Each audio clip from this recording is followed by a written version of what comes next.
Salam, Bantu family. It's me, Mikhael, Massa. Greetings. I hope you're all doing good. Today, we want to reveal some secrets about the third secrets of Fatima. We want to know who Fatima was.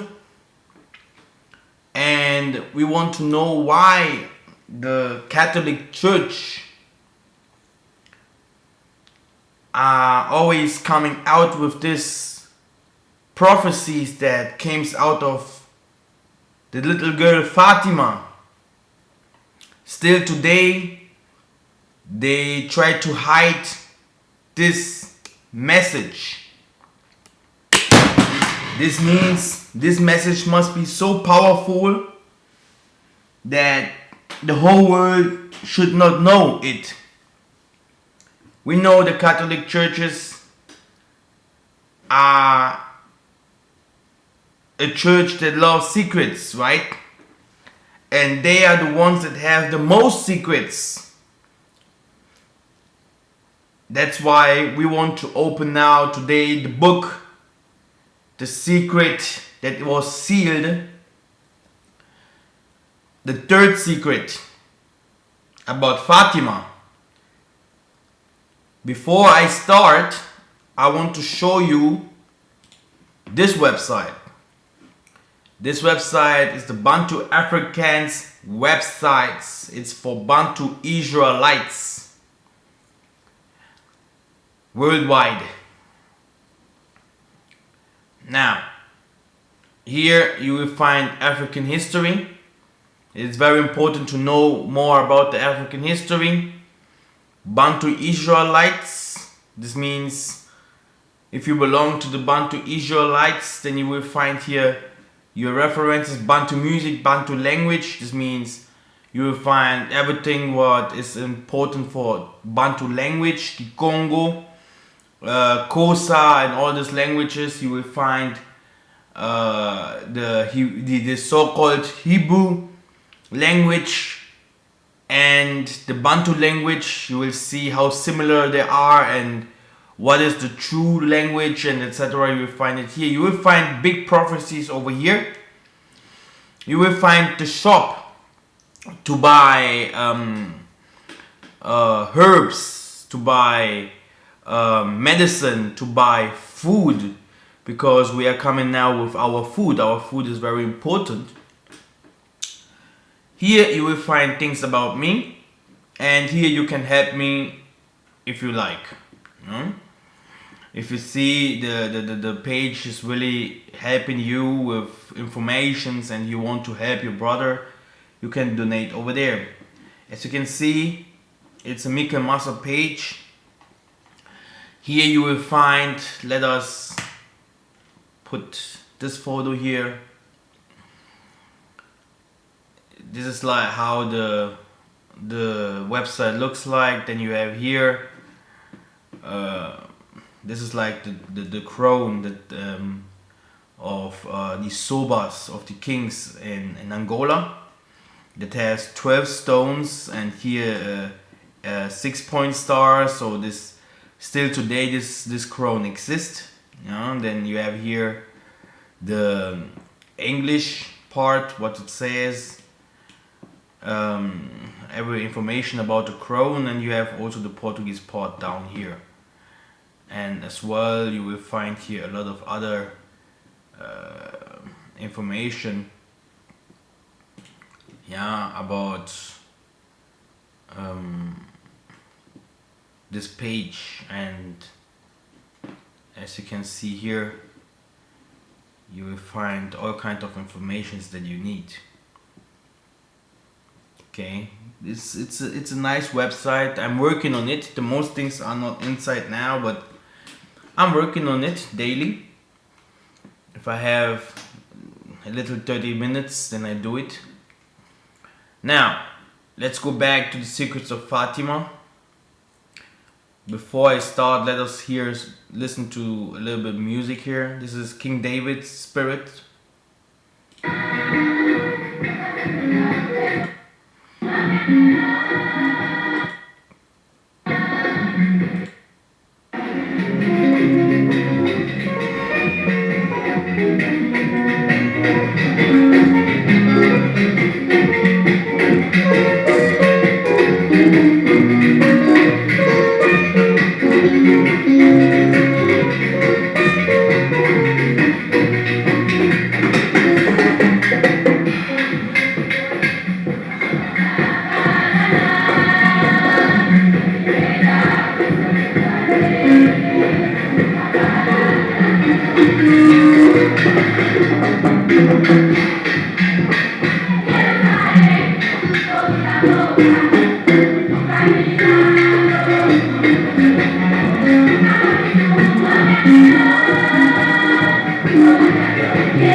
Thank you very much. Now, let us start. By the way, this is a Turkish church in Angola. This was before they had their. This was before they had their temple that they have now today. The followers of the Simeon Toko Church. So now, let us go to the Revelation. Fatima. Who is Fatima? Let us start here. You will find her. You will find The Secret of Fatima, Sister Lucy struggles to tell the world. It began in 1943. Sister Lucy was in the Dorothean Sister Convent in Spain. Sister Lucy suddenly became very ill in June of 1943. This worried the Bishop of Leira, that he became worried that she might die. So he wanted to see Sister Lucy to ask her to write down the third secret if she wanted to.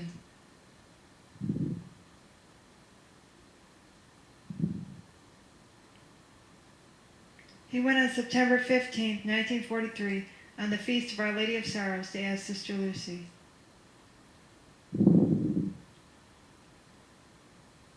Sister Lucy did not think this request was enough. It had to be formal, in writing, and to order her to write it. The Bishop of Leira made up his mind to write the order for Sister Lucy to write the third secret of Fatima in mid-October of 1943. When Sister Lucy got the order from the bishop to write the third secret of Fatima, she encountered utter difficulty.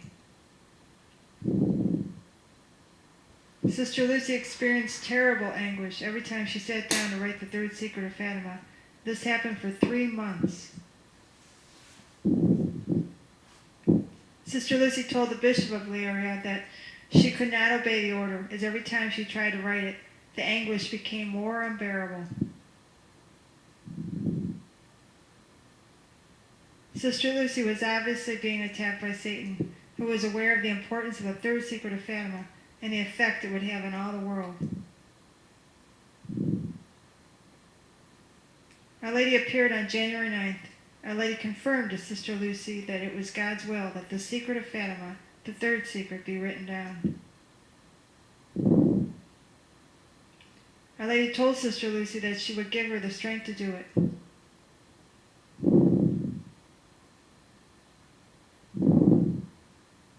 On January 9, Sister Lucy stated, "I wrote it down, what you asked me to. God wanted to test me a little, but in the end it was His will that I do so. The text is sealed in an envelope." The third secret of Fatima was handed to the Most Reverend Ferreira, Archbishop of Gurza, on June 17, 1944. Then the Archbishop handed it to the Bishop of Leiria.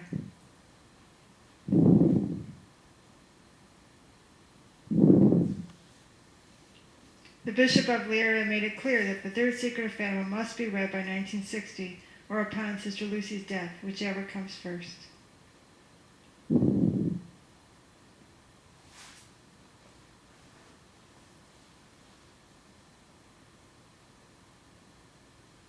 Now, what is this secret, right? Too much plang, plang, plang. But what is this secret and why is it important for our community and for the end times? Let us see some more.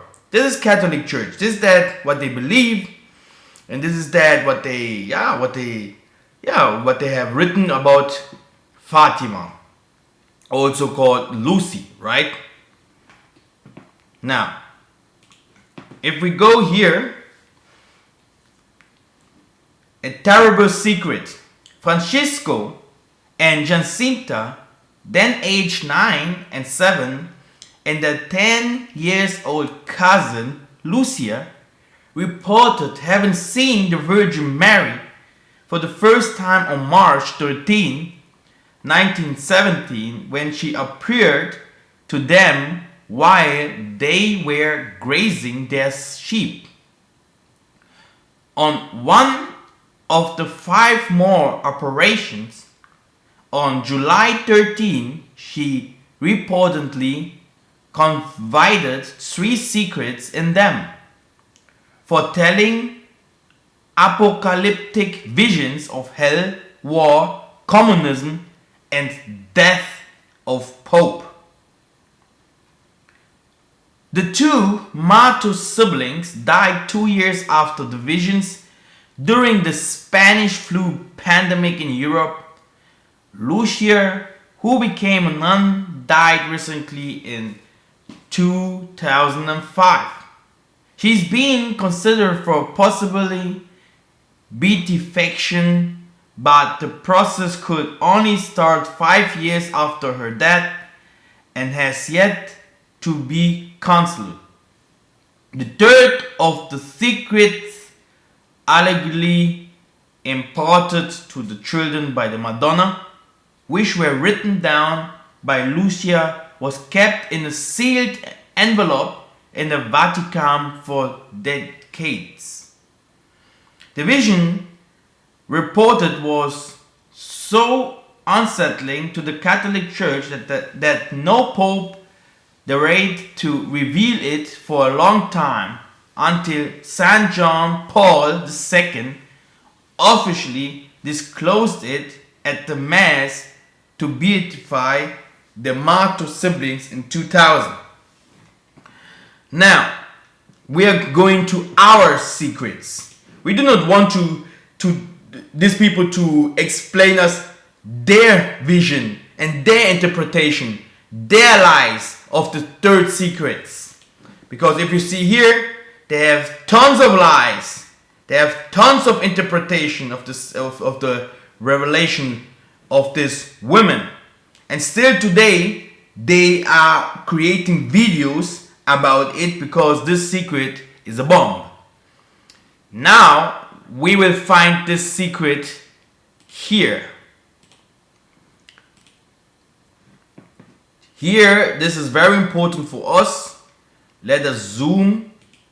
We will read this for better understanding, our Bantu heritage and the secrets that the Vatican does not tell us. Salama, and listen carefully. What we are reading here is important for every one of us. The little of the book, this easy, and this is Simon Toku, by the way. This is Simon Toku here. He's going to the villages. He was a singer, and I put his video here because we will also hear from him here in this secret.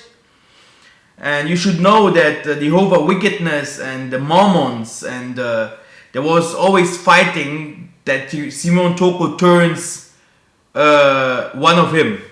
And if you see here, you will also see that the book is a secret from Pastor Melo Zeitu Josias.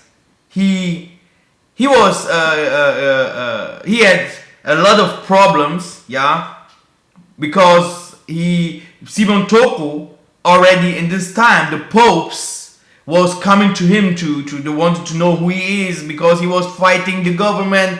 He was many people were starting to follow him.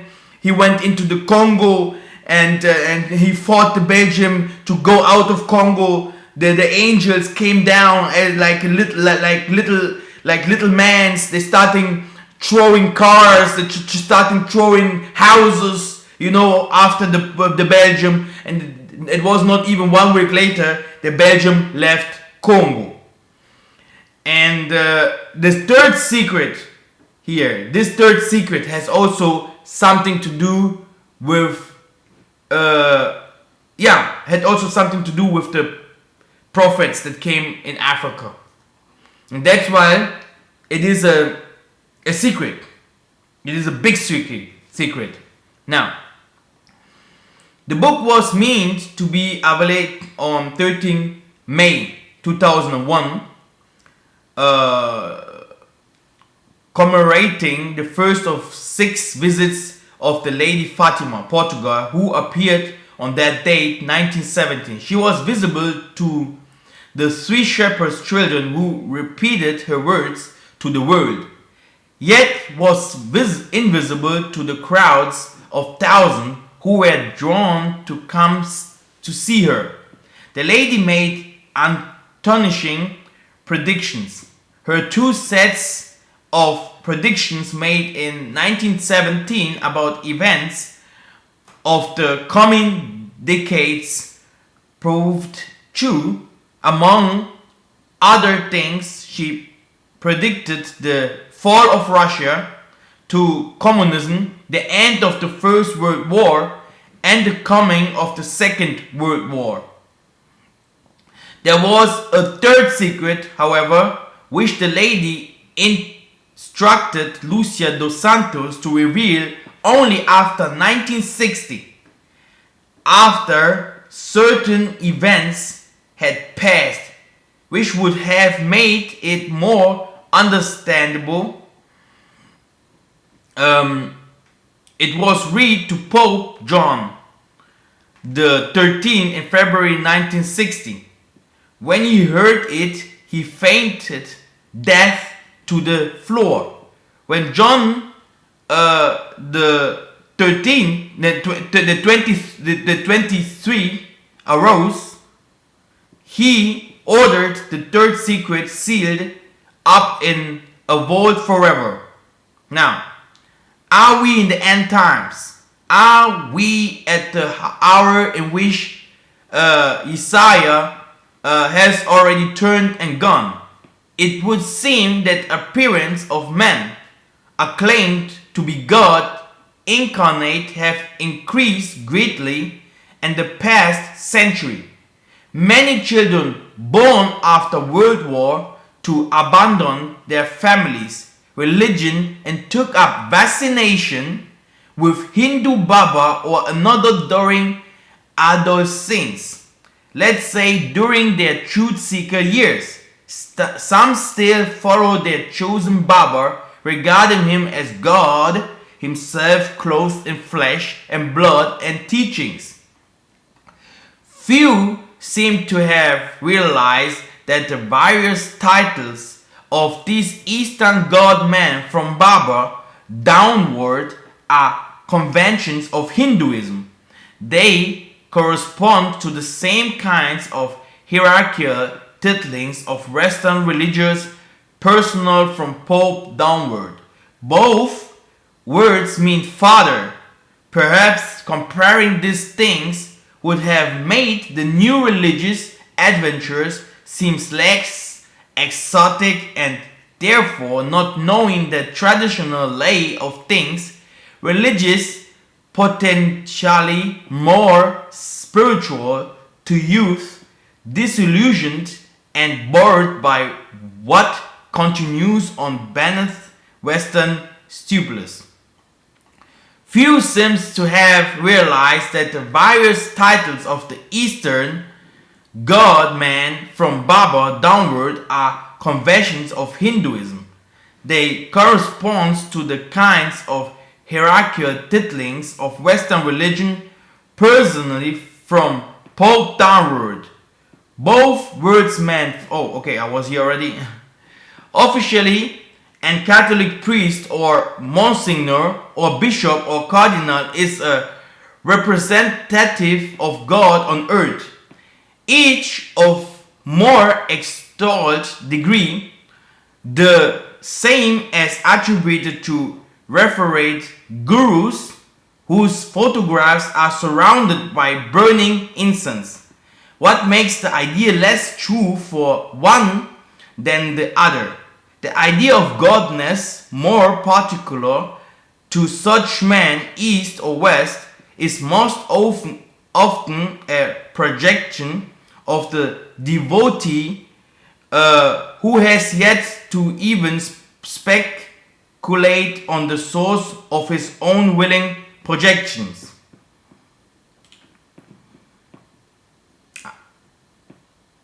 Now, the bombs are coming. Wait. Who has yet to even speculate of the source of his own willing projections? Yet in the terms of advantages to be gained of any kind, the question is more. There seems to be no fewer crooks among those declared holy as among those who find no use for gods, and no fewer well intended. We will reserve judgment on current dramas of religious persecution. Now, whatever a human being can said to be God made flesh, let alone which individual can be said to be this, can be debated into meaninglessness. There are several main schools of thought about it. The prevailing school in the West remains a Christian line, which says that there is one single God. This God parceled out of a single soul to each living human, who is otherwise considered as not much more than a moving mass of organized mood, and is unworthy by nature.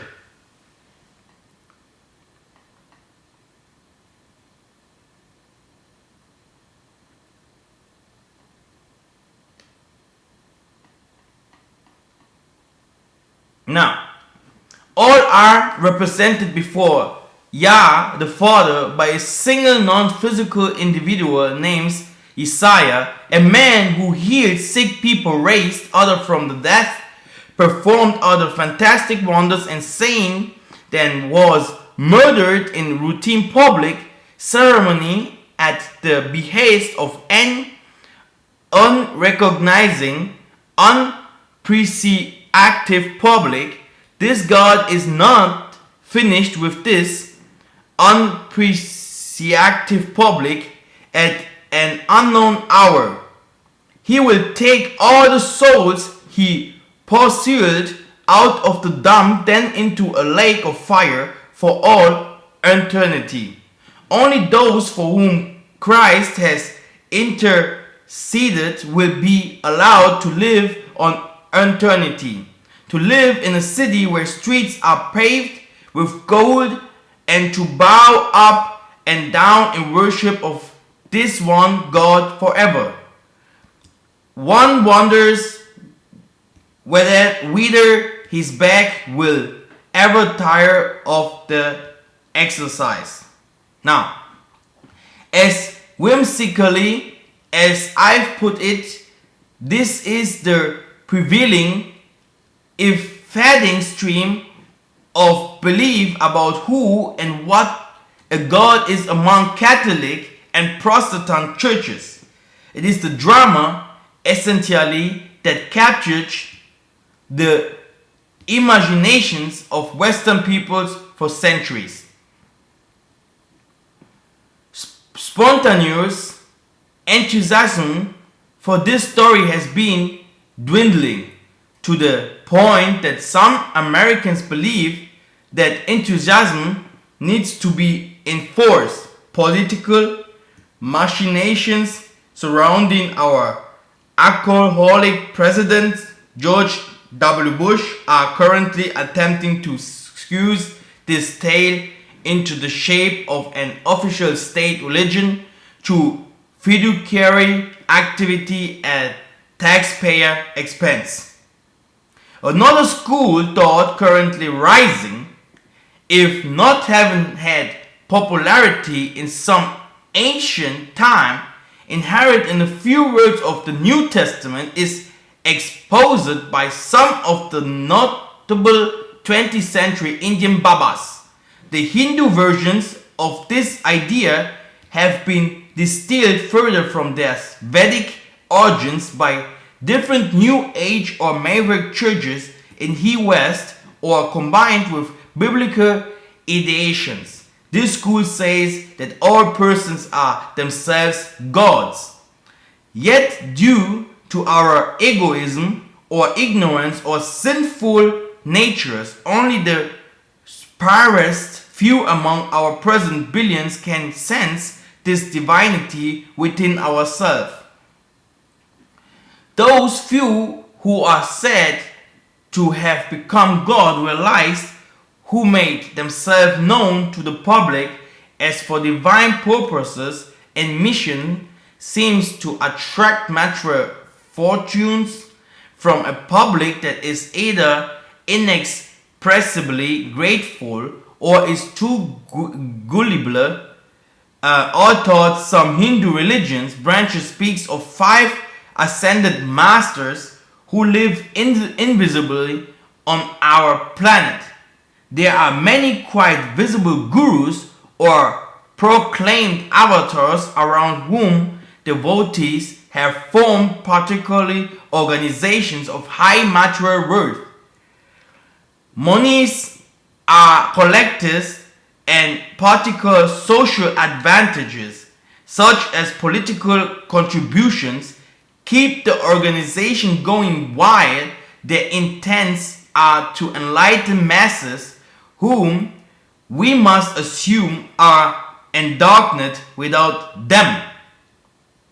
Sincere or fraudulent, authentic or imitation, each even of the appearance of a man, usually a male, said to be God or God realized, represents a new bird of one size or another upon a very ancient wine. The wine would be human consciousness, and the bird would be civilization. A civilization from taught codes of knowledge and behavior that allow each of the members relatively the broadest opportunity for value fulfillment. The codes seem most often to have originated with a single man who is also revealed as God's prophets, if not God himself in fleshly clothing. New knowledge or interpretations of it, is added in that man God's name. I wonder about the nature of the human experience itself, as I cannot think of any civilization which did not attribute its foundation to a single man as its cornerstone. Even the godless communists attempts a new and sensible kind of civilization quickly became personality worship cults. Nor should we forget Germany's aberrative attempt to found a new world order around Adolf Hitler. However, neither he nor Marx, nor Lenin, or Mao, or Kim could walk on the water or rise from the dead.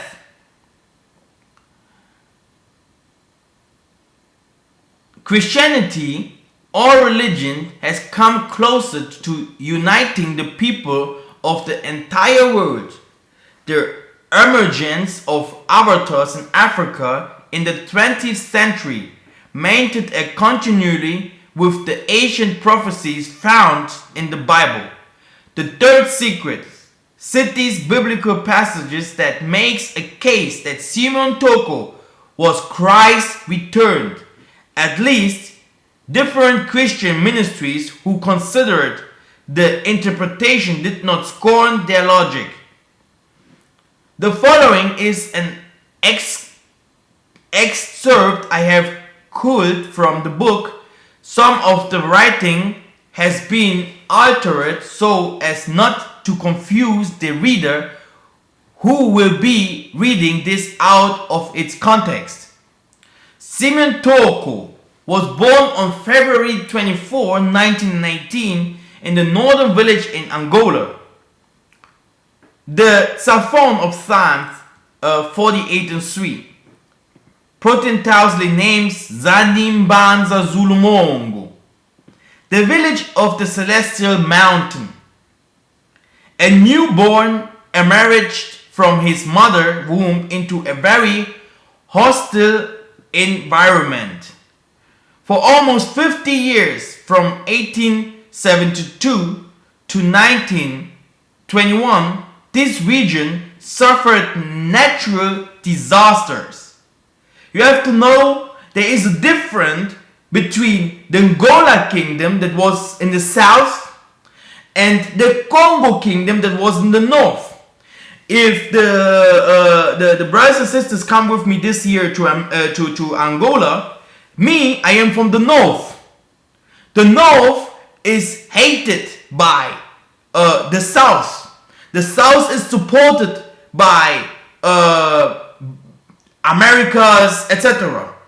But the north is wasted and it has no much people over there, because the north is Congo and the south was the Angola kingdom, and both kingdoms are well mentioned in the scriptures.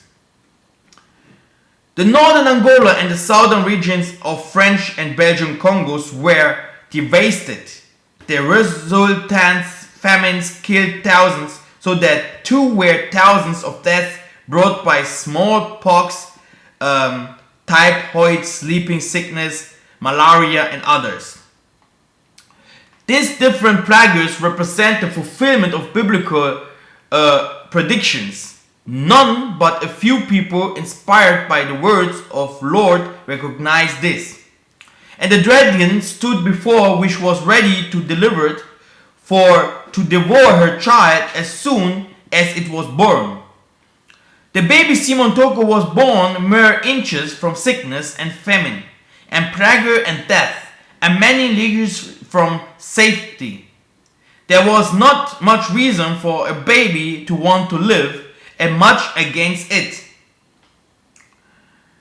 Now,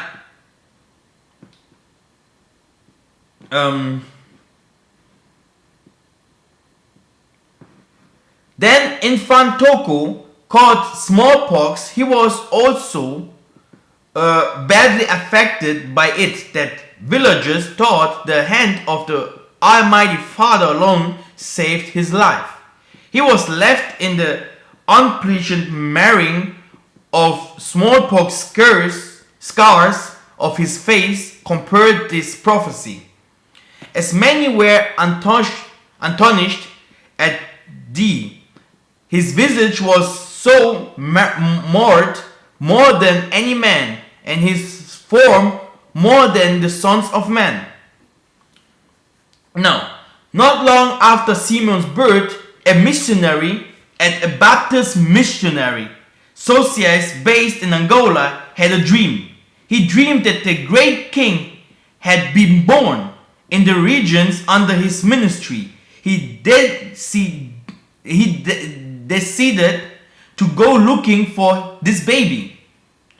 Requesting guidance from the Holy Spirit, he came to the baby Simeon Toko, staring at the baby so rachitic, like a weak and a tender plant, and so blemished a little face, he shook his head. Doubt had come to stay, he asked one or two questions and left, feeling victimized by his dream. And the voice of that led him there. In 1949, Simeon attended an international conference of Protestants in Leopoldville, currently called Kinshasa. During this event, the ceremonial masters asked 3 Africans from Angola to pray. And this is very important, what we are reading now here. It's very important because this will happen again. Okay, then you will see that the human is really a God and humans are really angels. You have to know that. It is very important to know that. What they will say here, what happens in the ancient times. Yeah? Now, those selected were Gaspar de Almeida, Gisi Shrilu Shipenda, and Simeon Toko. Simeon Toko asked in his public prayer that the Holy Spirit manifest in Africa to put an end to the abuses of the colonial powers. Toko became a dedicated member of the Baptist Church in Intaga. So he became a member of the Baptist Church not because of his willing. The problem here was that in this time, Toko had to become a member of any one of these churches because this churches was over all of Africa. And here in this time he was in Congo, not in Angola. You have to know that. Because the Simeon Toko received the Spirit in Congo. Yeah? This is very important. So now, the Simeon Toko was someone that must go to the churches to learn about the book and the scriptures. Because in that time, no black man was reading the scriptures. You see, even in the 20th century, there was hiding the scriptures from black people so that only white people could read the scriptures. But Simeon Toko have done everything to understand and to read the scriptures.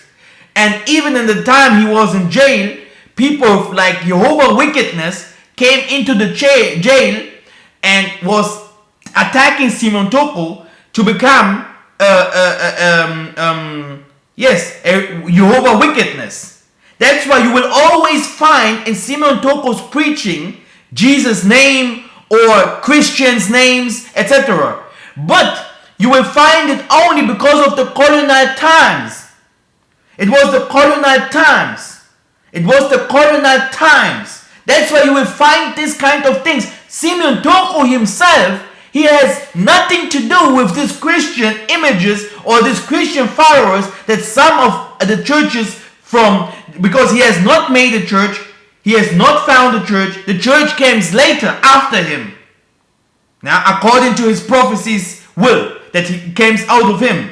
You see? Now, these people that you're seeing here, these people are forming the church now, today. But Simeon Toko has never left the church. He was in Gunza. But again, because of the colonial times, he had to become a Christian. And this is that what we as the Bantu people today, the Bantu preacher, have understood, this is the thing that we have to change, because we are non-Christians. He formed a singing choir of 12 people. Instantly, this choir became famous, and from 12 members, it grew into hundreds. Yeah?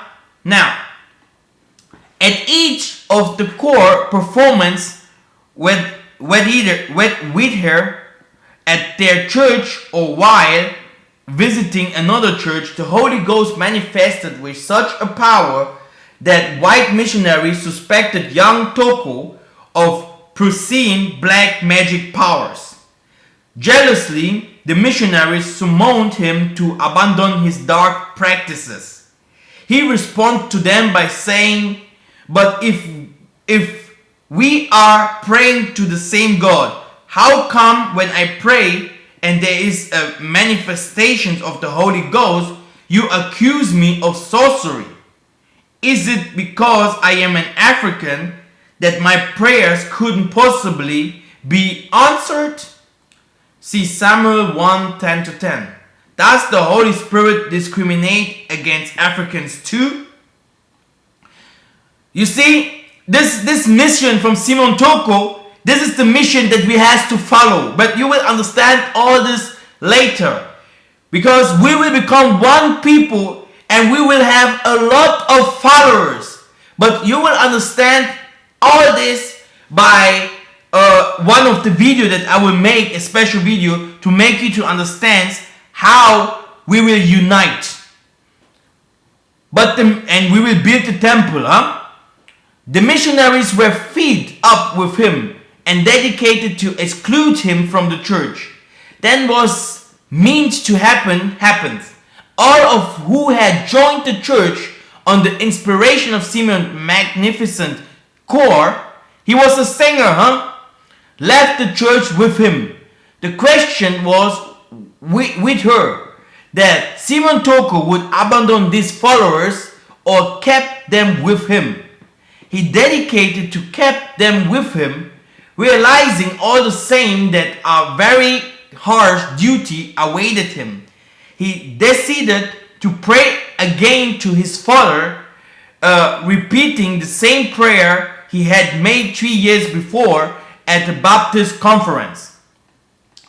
On July 25, 1949, Simon and 35 members of his choir met on the street called Mayenge at the house of a man named Vanga Ambrosio. The choir began to sing, waiting for time to pray. Shortly before midnight, Simon Toko lifted his eyes to the sky and he addressed this prayer to his father. "Father, I know you always answer my prayers. Now look, consider this sheep you have sent to me. This duty is so immense that without the Holy Spirit, the Comforter, he will never be able to achieve what you intended. The prayer I addressed to you 3 years ago, didn't you hear it? At precisely midnight, a strong wind shocked the house, and the Holy Spirit possessed everyone at the prayer meeting. With the exception of a man called Sanso Alphonse, the choir leader. God let him remain in an ordinary frame of mind so that he could write down the testimonials and miracles taking place before his dumbfounded eyes. Many in the group were speaking in tongues. Some saw heavenly light and heard celestial voices. Others were able to communicate clearly with people several kilometers from where the prayers was taking place. The excitement about the miracles that happened at this new Pentecost led Simon Toko's followers to spread all over town and started preaching the building of God's kingdom. This attracted the attention of Belgian colonial authorities, who viewed the activity as a treating commotion. Within about 3 months, the police began jailing the preachers. They were jailed and prosecuted as promptly as were the followers of Simon Toko's messengers called Kimbangists after the Simon Kimbangu, who himself was imprisoned from 1921 until his death 1951. Some were beheaded, burned alive in their homes, drowned in the river, or shot without being prosecuted. Finally, the colonialists dedicated to deport them. Their wives, husbands, and children were separated, their families by hundreds and even thousands of kilometers from their homes. So even Simon Toko's born child, a son, he was born, and the white people, they took him away. He never saw his son. Yes, maybe he touched him once, and after that they took his son. Simon Toko, the woman of Simon Toko was beaten, and even more things happened to her. I do not want even to say that, because Simon Toko was a warrior against the white colonialists. And after that, the woman could no more talk. The woman, she could no more talk because she could no more speak. Yeah, because always they wanted to see Simon Toko. They entered the house of the woman, doing what they wanted to do with her, and Simon Toko wasn't there. When the miracles started taking place among the new followers of Kimbangu, the Belgian authorities tried to suffocate this new Messianic group at once. On October 22, 1949, Simon Toko and 3,000 of his companions were put into different jails, Ofiltra and Dolo. After 3 months in the jails, a decree was passed to deport them out of the country. This is when Simon Toko started revealing himself. The Belgian administrator of the jail in Dolo was named Pirate. He abused the Tokoist prisoners, hurling racist insults. He always ended with "filthy nigger, you are going back to nigger country in Angola." Tired of this abuse, Simon Toko replied sharply to Pirate, "Know that if there is a stranger here, it is you, to show you that I am home. The day you make the injustice of deporting me from Belgium Congo, I'll have you carrying my bags outside me." Simon Toko held up both hands, spread out his fingers, and told the abusive Belgium to count them. He said, "I give you 10 years. The Belgians, not one more, less to leave this country." No one at the time comprehended these siblings' words. However, the disciples of Simon Toko understood later. The day they were deported, Pirate fell dead. He was gripped with an apparent heart attack while working in his office, and died as suddenly as thought a bullet had struck him squarely.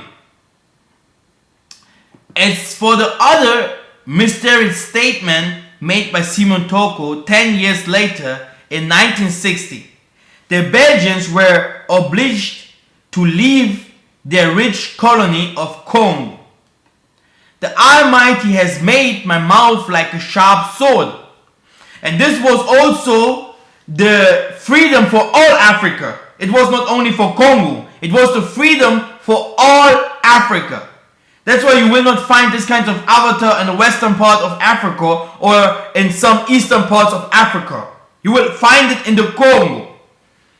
The proof was made with 2 anecdotes relating to Pirate and the independence of Belgian Congo, which took place in June the 30th, 1960.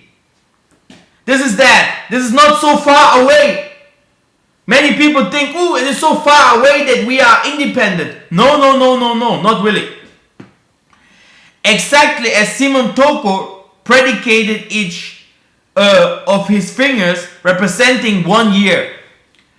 But to impel this event, Simon Toko unleashed his army.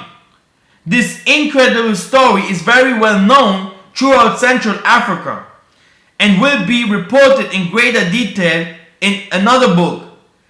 The event was witnessed by thousands of people on January 4th, 1959. Some of the author's own relatives were there, but so are there thousands of citizens of the city of Kinshasa who witnesses it on that day alive at this writing. January 4th is now a public holiday in Kinshasa and commemorates this event. Now, Kinshasa was called Leopoldville. On that day, the Caribbeans and the Sephardim appeared and stood against the Belgian colonial army. The citizens of Leopoldville saw an army of about 1,000 very small men, about the size of children or dwarfs, with very muscular, imposing bodies. Each of these diminutive, human-looking creatures showed great strength. For example, a witness saw one of the men flip a 5-ton truck over with one arm.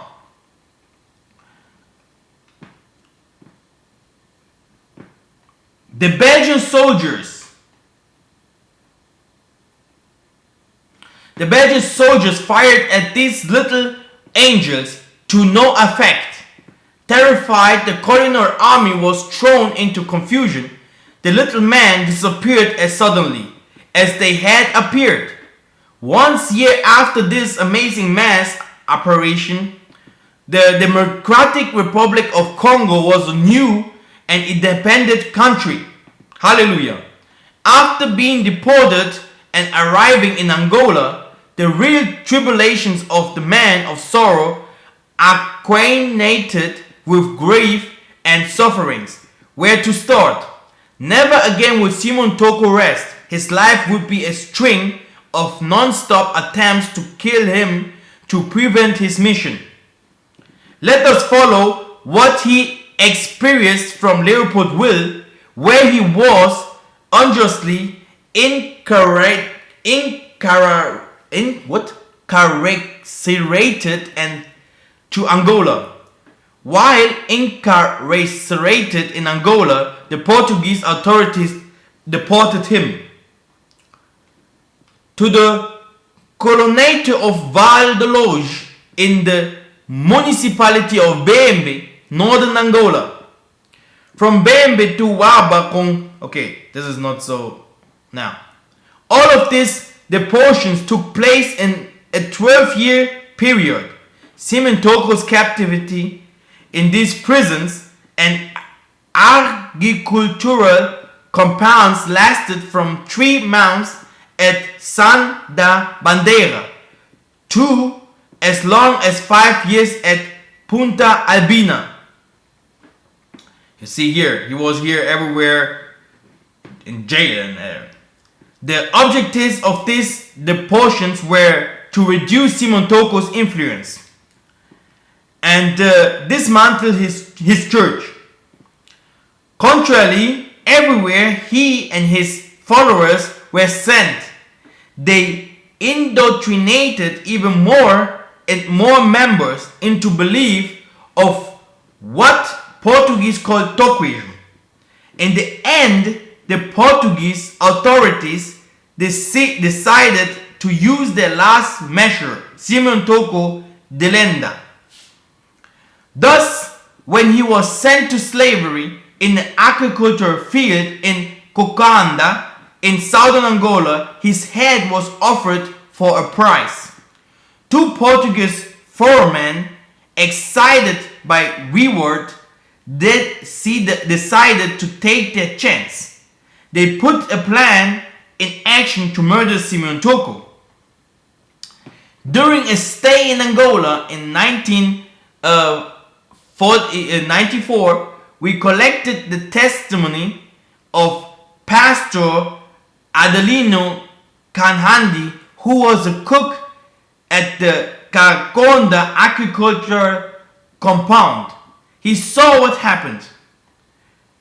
Busy with cooking, he heard a voice calling him, "Kahandi, Kahandi, come here." It was Simeon Toko. Once outside, surprised and curious, Toko told him to stand there and be watchful. Once again, the Son of Man will be tested. Strange words in a particular for Kahandi, who was not then a Christian and didn't understand the term or what Simeon Toko wanted of him. Curious, he watched trade magazines that deal with farm machinery, routinely warn users about it. Harvesting machines such as seeds sowers are exceptionally dangerous, as is very well known. Accidents involving the business end of a sower simply aren't survived, and in many cases there is not enough left of the body for display at a funeral. One of the Portuguese foremen showed up and hailed Simeon Toko. "Hey Simeon Toko, you see that tractor over there? There are weeds clogging the sower. Go clean them out." Submissively, the docile prisoner crawled under the engine to fix it. When he was under the engine, the foreman sitting in the driver's seat started it up, which automatically activated the rotating blades of the seed sower. Simeon Toko body was instantly severed and several pieces. Terrified, Kahandi stood frozen to the spot watching. The foreman shifted into reverse to back up and check the damage. A second foreman who was in service that day flashed a victory sign indicating that they had success. Then the unbelievable happened. Before Kanhandi and the two Portuguese accomplices, the body of Simeon Toko recomposed itself. Simeon Toko stood up. Kanhandi could not believe his eyes. The Portuguese ran away in terror. From that day on, Kanhandi believed in the Lord, and his entire family converted to the church of Simeon Toko. It was also the day that Simeon Toko made it known who he was behind that smallpox married face, purposefully behaving in accord with the following scriptures. "Therefore, those my fathers love me, because I laid down my life, that I might take it again. No man taketh it from me, but I lay it down of myself. I have power to lay it down, and I have power to take it again. This commandment have I received of my Father." During Simeon Toko's stay in Luanda, the capital of Angola, while he was in process of being deported of the 9th time, another event happened to show his hidden and true identity. he should say that when he came on earth in Palestine, Christ referred to himself in the third person, using term the Son of Man. This time Kahandi was one of the rare response to hear that Christ referred to himself differently. Simon was usually spoke of the Lord Isaiah, which means to his followers that he too was a servant of Isaiah.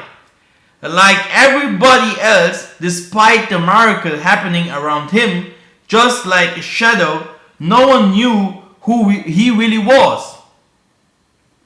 His followers were once again bewildered when they found out that two top-level missionaries were dispatched by Pope John the 23rd to Angola to meet Simon Toko and deliver a personal message to him.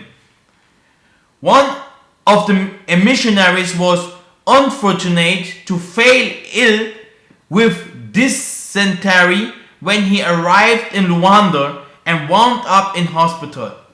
The other was received by Simon Toko, and he said to him, I am a missionary of Pope John the 23rd, who personally mandate me and my college to come and ask you a single question. Who are you? Let us bear in mind that year was 1962, 2 years after the fateful date when the Vatican had instructions to make public the third secret of Fatima. John the 23rd had read the message, kept it a secret, and very likely had sent his missionaries to Simon Toko with a sinking feeling in his heart. Simon Toko responded, I am amazed that a high-ranking person like a pope is interested enough about my being to make you travel 8,000 kilometers just to meet me. The answer that you should give your master for me is some biblical scripture. Matthew 11 through to 6. Let's now put ourselves in Pope John's shoes as he read the text suggested by Toko. And now when John had heard in the prison to the works of Isaiah, he sent two of his disciples and said to him, Art thou he that should come, or do we look for another? Isaiah answered and said to them, Go and show John again those things which ye do hear and see. The blind receive their sight, the lame will walk, the lepers are cleansed, and the deaf hear, the dead are raised up, and the poor have the gospel preached to them.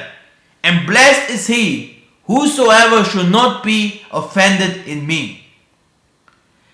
Now, we already have referred to an arrow hidden the quiver of the Almighty, which can indeed be shot from any distance, even if thousands of kilometers separate archer and target. Even if 2,000 years separate them, it reaches its target. Using a brief biblical quotation, Simon Toko gave Pope John the 23rd to understand that what the Pope had found in the note written by Lucia dos Santos was true. Indeed, the former Cardinal Roncalli could have picked any name as Pope. He could have chosen Gregory, Benoit, Peter, Paul, or any of hundreds of saint names. But he chose John, so that now the scriptures in Matthew that Simon Toko sent in to him to read addressed him directly by name. Fearing who it was now living among the most disdained people on earth, the Pope contacted the Portuguese dictator Antonio de Salazar. On July 18, 1962, Simon Toko was again arrested and deported, this time not to some isolated corner in his native Angola, but to Portugal, where his birth has been formally announced in 1917 in Fatima. Jesus said to him, "Did ye never read in the scriptures, the stone which the builders rejected, the same became the head of the corner. This is the Lord's doing, and it is marvelous in your eyes." Indeed, the builders, pontiff means builder of bridges, had again rejected the cornerstone. Simeon Toko was brought to Portugal. A Portuguese Air Force plane was waiting for him. The plane had state-of-the-art telecommunication and navigation systems. In the plane sat a Catholic priest and members of Salazar's secret police, PDG-DGS, including the pilot and co-pilot. Their mission was to fly out over the Atlantic Ocean and, after about hours distance, push Simeon Toko out of the plane into the deep sea. This was the same inhuman treatment that Argentinian military used years later for their political opponents. Supposedly, the Catholic priest was brought along on the plane to counteract the magic powers of the African through prayer. But this skillfully planned project was about to backfire. The moment the PID agent rose to subdue him and carry out their murder, Simeon Toko stood up and ordered the plane to stop. The aircraft stopped in mid-air. It stood still, not advancing an inch, nor rose or fell backward. The crew was stricken by panic. The priest could hardly breathe, and hoarsely huffed out desperate prayers. They all started imploring the pretor, Portuguese denigratory meaning nigger, for mercy. Simeon lifted his eyes and hands towards the heaven, and after a short prayer, he ordered the plane to move again. At once the plane started moving. Simeon Toko related this story himself. For those who are skeptical, we would remind you that the authority of our sciences do not determine all that is possible on earth or in heaven.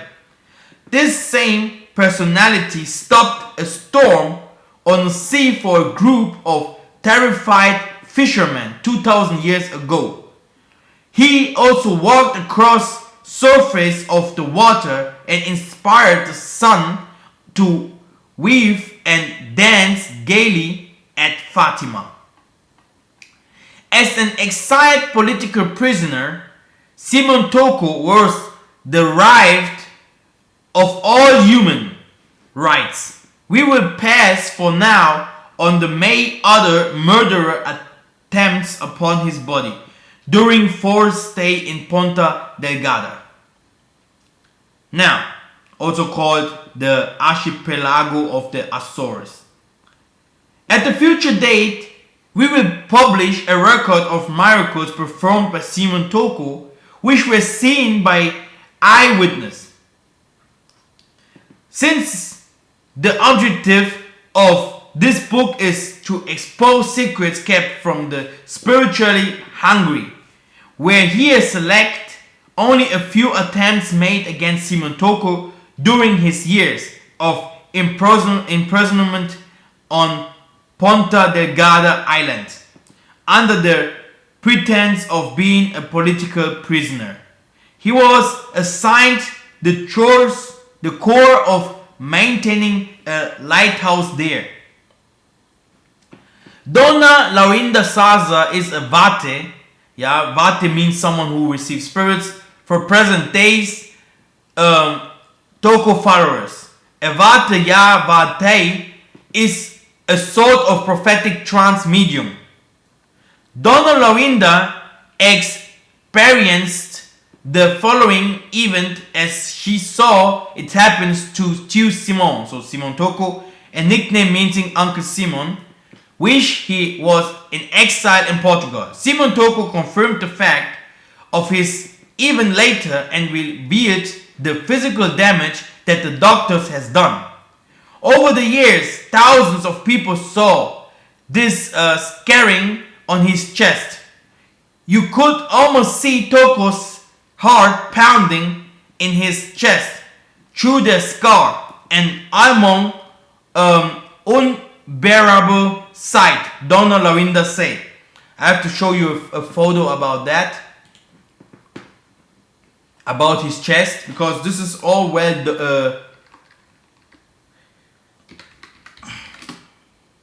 this is his chest, because all this is well here. Here they took the heart out.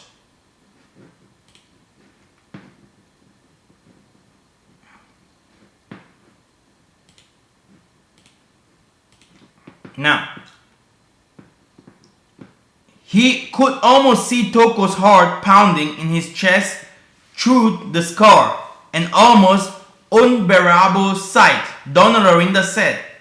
This referred to a most remarkable attempt by this astonishingly misguided man to kill Simon Toko under dictator Antonio Salazar's order. This attempt, which would have been a first-degree murder if the victim were anyone else, took place shortly before his return to freedom in July 1974. Some doctors found themselves reading the reports of his purported invulnerability. They thought they might pass the time by drilling for the secret which seemed to protect the mysterious African man. They meant to perform an autopsy on a living human being.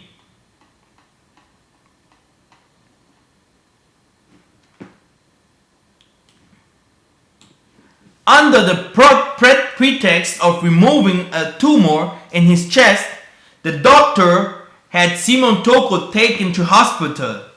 They put him on a operating table, cut a judgmental wound in the left side of the center of his chest, reached into his chest cavity, and put out his still beating heart. The aorta and other arteries were served by scalpel, and his heart was removed. Simon lay dead, his body covered with the warm blood that splashed out of his heart and chest.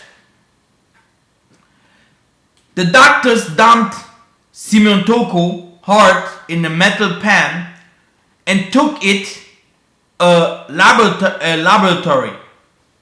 In another room, they ran various tests on it, expecting find what undetermined the gadgets and microscopes and probings showed there was nothing physically extraordinary or abnormal about Simon Toko's heart.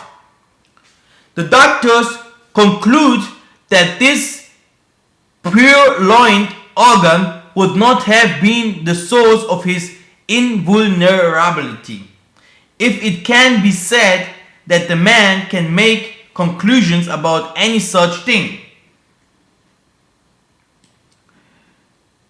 Simon Toko came to on the operating table. To their honor and bewilderment, his heartless corpse was moving on its own volition.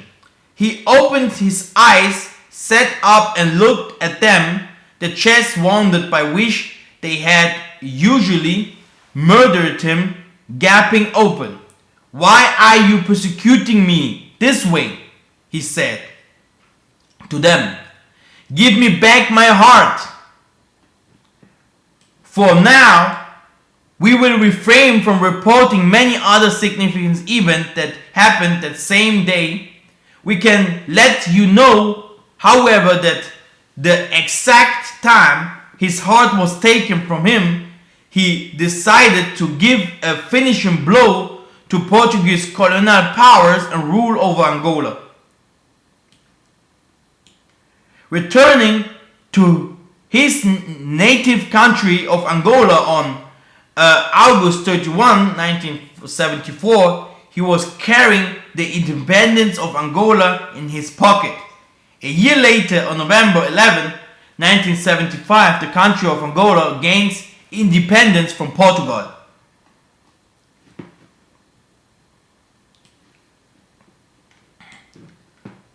There were eagles are gathered. This point of our narration, you might wish to ask us a question, burning your lips. Where is he right now?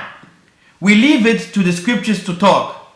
The disciples answered and said unto him, "Where, Lord?" And he said unto them, "Wherever the body is, thither will the eagles be gathered together."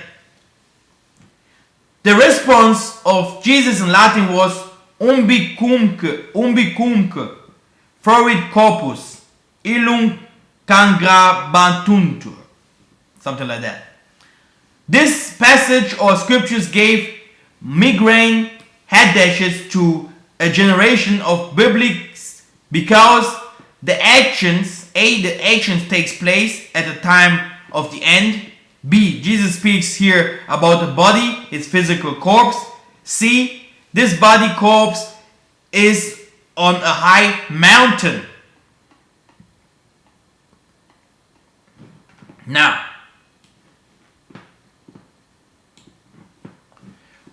we translated the last part of Luke 17 and 34 in Latin because the text becomes more transparent in many biblical.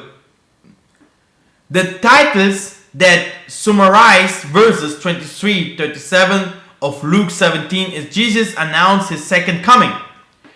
We are now at the time of the end. In simply English, it means our time, and not the physical destruction of the world. In Latin, a possessive article is not required when the sense of the sentence is such as it does not leave any doubt about the owner. This is the case here, so that Jesus indicated his physical body. Many translators have replaced the word aquilae, eagles, with vultures, which seems more logical in referring the local of a dead body out in open country. Nevertheless, aquilae must here be considered for its literal and allegorical meanings. Symbolically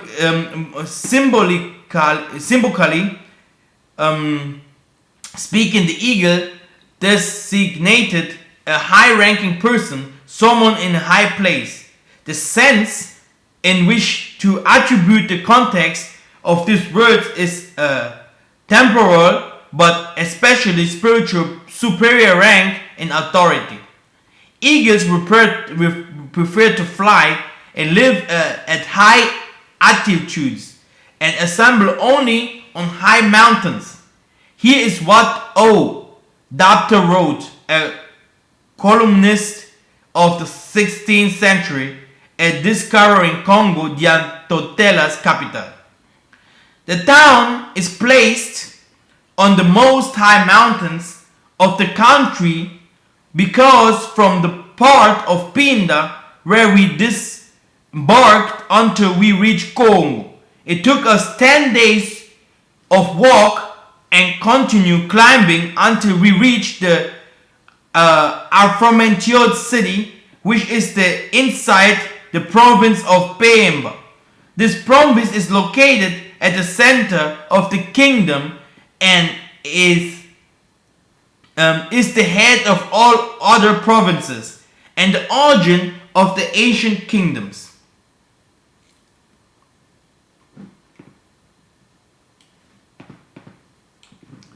The sentence from Luke can then be understood as follows: I shall return in flesh without the people recognizing me as a thief or swindler. I shall secretly carry out my mission. Once my mission is fulfilled, I shall leave my mortal coil on a high mountain. During the sight of December 31st to January 1st, 1984, when the death of Simon Toko was announced by the media, thunderclaps of virtually science mist force and torrential rain burst the skies of Luanda. It had not rained in this area for several years. Meteorologists were mystified. For 3 days the rain fell continually. The occurrence of this event was attributed to all the rumors surrounding the death of this great prophet.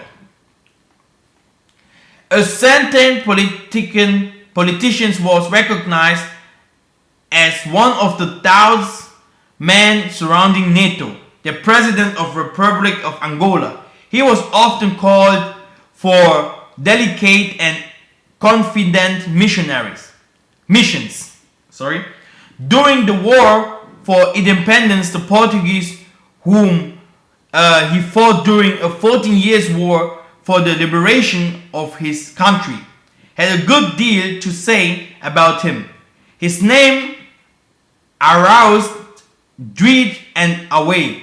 He led a resistance group specializing in chopping heads with katanas, machetes. This man was one of the President Neto's army officers. His name was Comandante Paiva. After hearing the news that Simon Toko had died, Paiva rushed where the body lay exposed for public viewing. He fought his way through the crowd of tens of thousands of people. He was astonished at the sight of it. He stood looking at Simon Toko's body. He asked to speak. He declared it's not true that Simon Toko is dead because he is invulnerable. To make such a public confession was blatantly incriminating. 7 years before now, Commandant Paiva had orders to kill Simon Toko once and for all. He told the public that this is what he and his men had done. He had Simon Toko kidnapped to him to secret location, and once there he butchered him methodically like a meat packer with an animal carcass. He severed Simon Toko's head, then his arms and legs, then split his chest and abdomen part.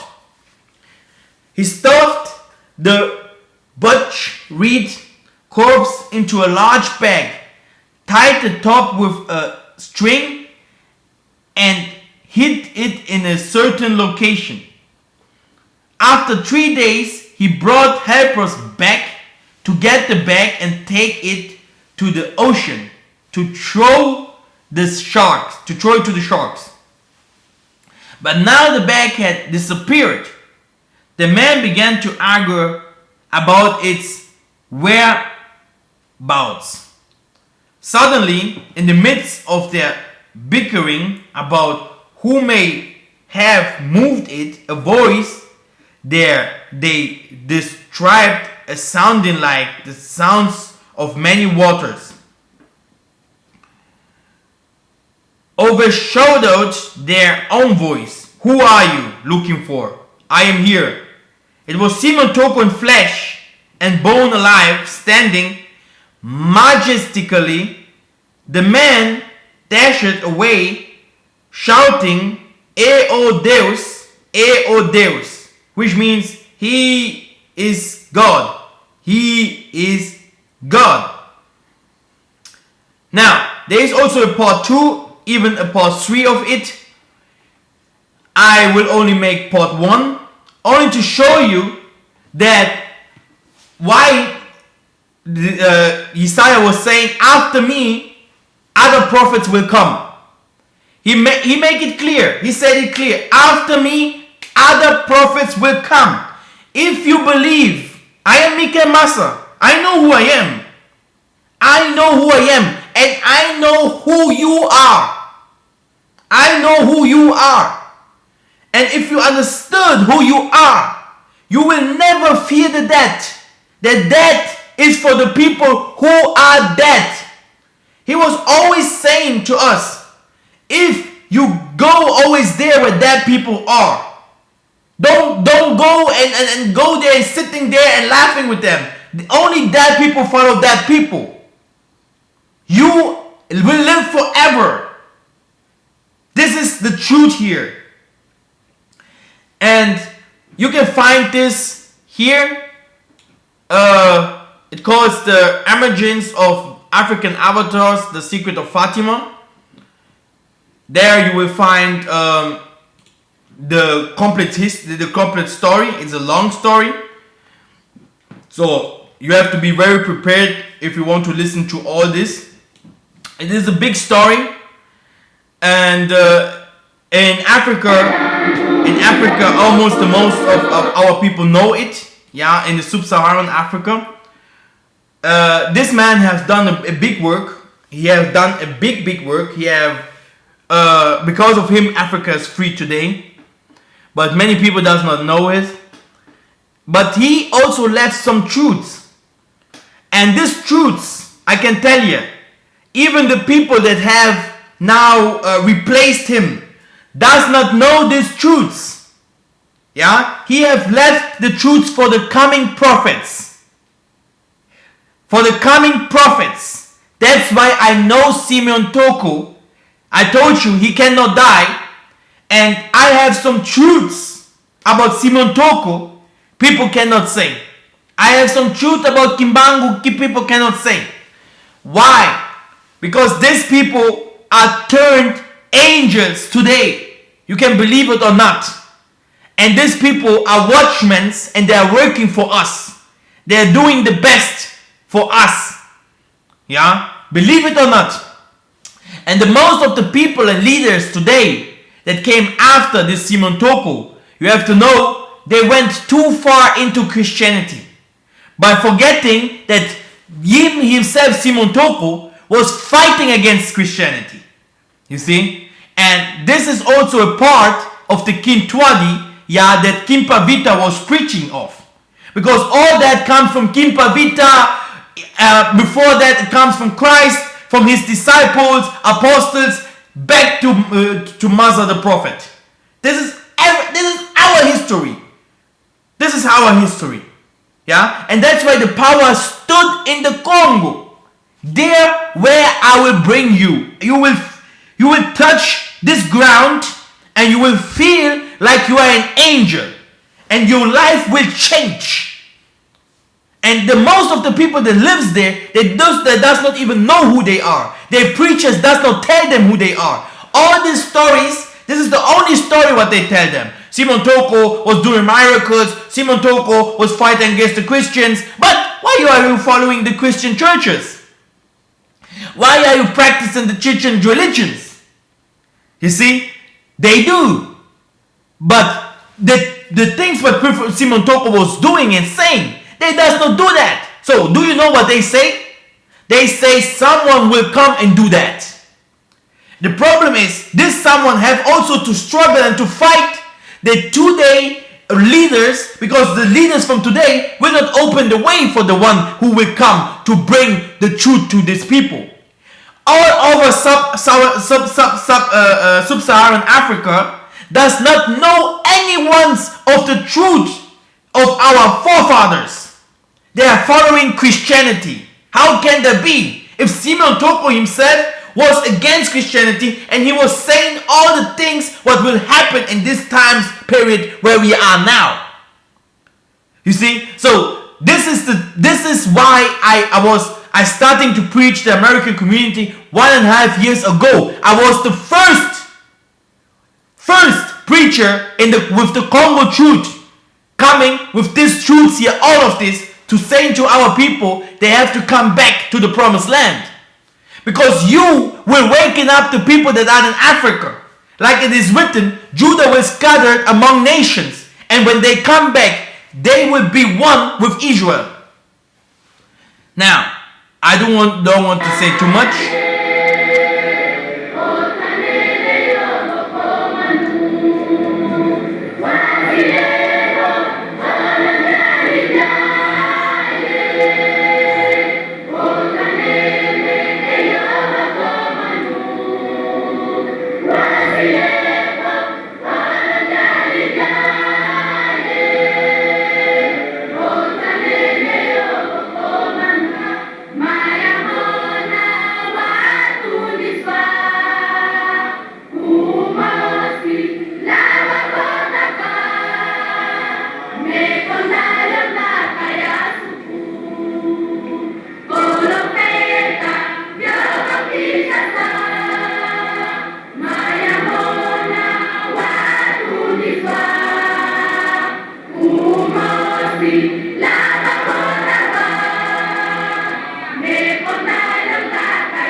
Jewish brothers and sisters. You will understand it soon.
Thank you very much for watching.